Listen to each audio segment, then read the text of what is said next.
우리 속에는, 우리의 의식 속에는 우리가 언제나 미리 심어놓은 박수꾼이 있대요. 내 속에 박수꾼이 있는 겁니다. 어떤 얘기일까요?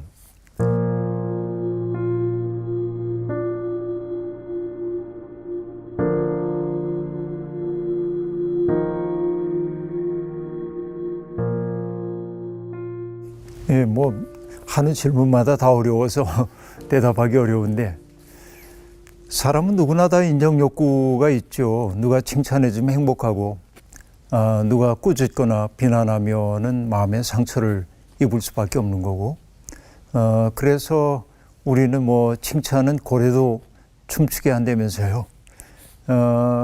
정말 그런 건지 모르겠습니다. 살다 보면 자기가 한 일에 대해서 끊임없이 확인을 하고 싶어 하는 사람들이 있습니다. 칭찬을 받지 않으면 불안해지는 사람들이 있어요. 늘 어떤 일을 하고 나서 칭찬받기를 원하고 칭찬해 주지 않으면 확인하고 싶어요. 제가 제법 잘했죠? 내가 수고했죠? 이렇게 칭찬받기를 원하는 사람들이 있습니다. 그런데 우리 시대는 특별히 더 그러합니다. SNS 같은 걸 보더라도 우리가 글을 쓰고 난 다음에 사람들이 얼마나 많이 좋아요를 누르는 나를 가지고 내가 얼마나 관심을 받는 사람인지 늘 확인하고 싶어하고, 아무도 반응을 보여주지 않으면 자기가 무가치한 사람이 된 것 같고, 사람들과의 연결에서 떨어져 나온 것 같은 외로움과 고독을 느끼고 살맛을 잃어버리고, 이런 일들이 제법 많이 있는 것 같습니다. 그러나 가만히 생각해 보면 그 모든 태도들 속에 있는 것은 뭐냐면 비주체적인 삶이라고 얘기할 수 있겠습니다. 내가 정말 내 일에 대해서 확신을 갖고 있다고 한다면, 내가 정성을 다해서 했다고 한다면 그 결과가 어떻든 내가 스스로를 긍정할 수 있어야 합니다. 성과가 나지 않는다고 남이 야단친다면 할 수 없죠. 그러나 내가 열과 성을 다해서 그 일을 했는데도 결과가 그렇다면 받아들여야 하는 거죠. 남의 인정을 늘 목말라 하고 있는 사람은 자유롭지 못합니다. 왜? 나의 행복의 조건이 그에게 넘어가 있기 때문에 그래요. 그가 나를 좌지우지하는 거예요. 그가 인정해 주느냐에 따라서 내가 불행해지기도 하고 행복하기도 하다면 나는 내 삶의 주체라고 얘기할 수 없겠죠. 그 때문에 스스로가 주체가 되려는 노력이 무엇보다도 필요하다고 얘기할 수 있겠습니다. 시인인 황동규 선생님의 이야기가 있는데요. 황동규 선생님이 이런 얘기를 했습니다. 우리의 의식 속에는 우리가 언제나 미리 심어놓은 박수꾼이 있대요. 내 속에 박수꾼이 있는 겁니다. 어떤 얘기일까요? 내가 하고 있는 일이 사람들에게 갈채를 자아내야 한다는 강박관념 같은 것들이 있다는 거예요. 그럼 뭐냐면 나는 나로서 살기보다는 그가 원하는 모습으로 나를 바꿔갈 수밖에 없어요. 그래서 황동규 선생님이 얘기합니다. 내 속에 있는 박수꾼이 잠잠해져야 비로소 예술이 시작된대요. 삶을 예술이라고 얘기한다면 이런 당당함이 우리에게 필요하지 않을까 하는 생각을 저는 해봅니다.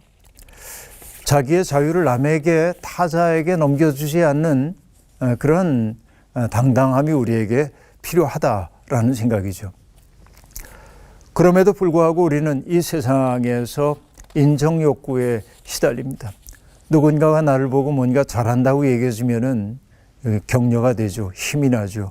뭔가 해볼 힘이 내 속에 생겨나죠. 사람은 누구나 다 인정받기를 원하는 거이죠.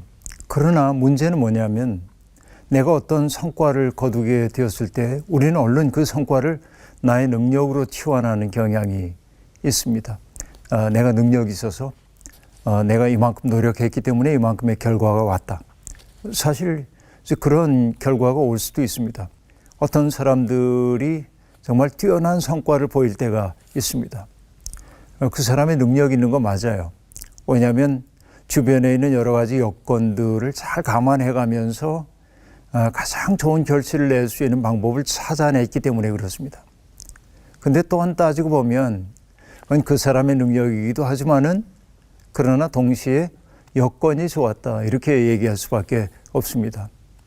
마치 종교개혁자인 마틴 루터가 종교개혁을 일으켰을 때 그 한 사람의 종교적인 천재가 유럽 사회를 다 뒤집어 놓았다기보다는 마틴 루터는 이미 화약고처럼 되어 있는 중세 사회에 도화선에 불을 붙였을 뿐이라고도 얘기할 수 있습니다. 모든 여건이 그러한 새로운 세계를 향하여 가고 있었기 때문에 그가 도화선 역할을 했다고 얘기할 수 있겠죠. 세상의 모든 게 그런 것 같아요. 그러니까 어떤 임계점에 이르렀을 때 그 임계점에서 변화를 만들어내는 사람들이 있는 게 사실입니다. 그렇기 때문에 우리는 어떤 일을 했을 때 성과가 있다고 얘기할 때 그걸 나의 능력으로 치환하면 안 되고 운이 좋았어. 누구 덕분이야. 이렇게 생각하면 좋을 텐데, 그리고 자기를 원점에 갖다 놓으면 좋은데 마치 자기가 대단한 사람이 된 것처럼 여기기 시작하는 순간 힘든 굴레 속에 들어가게 된다 하는 얘기이죠. 왜냐하면 자전거 바퀴 굴리지 않으면 넘어진다는 식으로 성과라고 하는 굴레 속에 이미 들어선 사람은 동일한 성과를 내지 못하면 패배자가 되는 것 같은 두려움을 느끼게도 되는 것이죠. 이게 우리 사회의 문제라고 볼 수 있습니다. 오늘을 가리켜 능력주의 사회라고 말하기도 하는데요. 능력 있는 사람이 모든 것을 다 장악하는 그런 시대이죠. 그래서 제가 종종 인용하는 말이 있는데요. 하버드 대학에서 가르치는 정의란 무엇인가로 유명한 마이클 샌달 교수가 썼던 책 가운데서 읽은 겁니다. 뭐라고 말하냐면 오바마 시대 이후에 미국 사람들이 자주 사용한 말 가운데 하나가 You deserve란 말이래요. 널 그럴 자격이 있어. 넌 그걸 누릴만 해. 라고 하는 얘기이죠. 특별히 하버드에 들어오고 있는 친구들은 자기들이 어떤 특권적 위치에 있다고 하는 것을 즐긴다고 얘기를 합니다. 우리가 능력으로 여기 들어왔어. 이만한 능력이 있기 때문에 여기 들어왔어 라고 말한다는 거죠. 근데 나는 그럴 자격이 있어 라고 말하는 순간, 자격을 따지기 시작하는 순간 우리는 다른 사람들을 무자격자로 판단할 가능성이 대단히 많이 있습니다. 이게 위험하죠. 승자 독식사의 위험은 바로 그런 데 있습니다.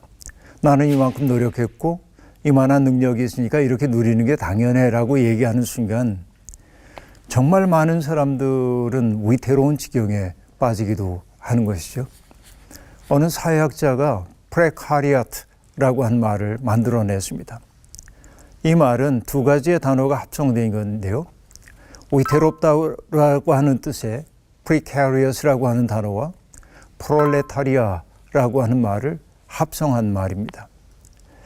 그래서 프레카리아트라고 얘기하고 있는데 그것은 뭐냐면 그들의 삶이 위태로워진 모든 사람을 일컫는 말입니다. 그러니까 어떻게 보면 우리가 살고 있는 세상에서는 99%에 해당하는 사람들이죠. 삶이 불안정하고 언제라도 불확실 속에 떨어질 수 있고 패배자의 굴레가 씌워질 수 있는 사람들이 정말 많이 있다는 거죠. 그러나 그러한 계층은 배우지 못하고 가난하고 병든 사람들만의 문제가 아니라 오늘 스스로 승자라고 생각하는 사람도 언제든지 떨어질 수 있는 상황이라고 얘기를 하고 있습니다.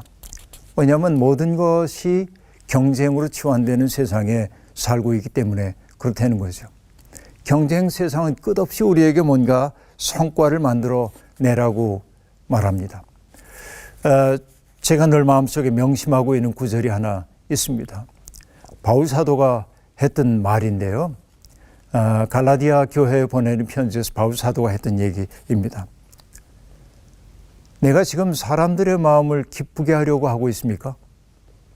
아니면 하나님의 마음을 기쁘게 해드리려 하고 있습니까? 아니면 사람의 환심을 사려고 하고 있습니까? 내가 아직도 사람의 환심을 사려 하고 있다면 나는 그리스도의 종이 아닙니다. 이렇게 말합니다. 하나님의 종으로 살아간다고 하는 것은 사람들의 눈에 들기 위해 하는 것도 아니고 사람들의 비위를 맞추기 위해서 하는 일도 아닙니다. 내게 주어져 있는 여건에 따라 내 능력에 따라 소신껏 일했다고 한다면 사람들의 칭찬을 구하기보다는 나를 향해 가만히 고개를 끄덕여 주실 하나님의 눈길을 의식하며 기뻐할 수 있으면 좋겠습니다.